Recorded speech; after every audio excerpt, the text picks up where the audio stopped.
Crash takes place in the memory of a woman at her father's memorial, and she's standing at the top of the stairs in her parents' house, and she's hit with memories of an event that took place over 20 years before. I mean, I think one of the things about Crash that's so fascinating is that the world of the language and the images that are in the play are so alive. There was always a thought that this is a piece that you could do because the storytelling is so simple but yet so complex and you know, very resonant.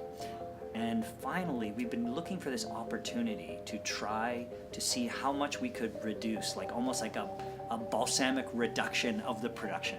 But for us now, we're working with a space that I'm not going to give it all away, but we've kind of shed the idea of physical space, and we've entered something that is much more, it was always psychological, but we've kind of entered a much more psychological space than we ever had before, and it's thrilling. Just even having that ability to go back to it now for a third time is a huge gift.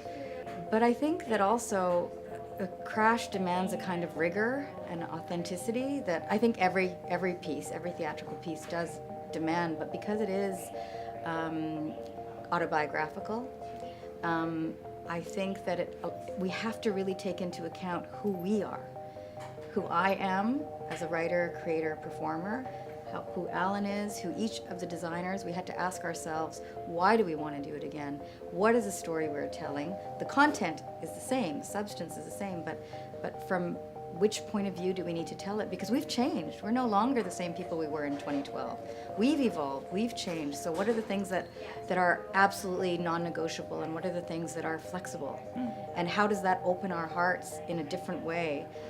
I think it can only go deeper. In the revisitation, you can only go deeper and more detailed.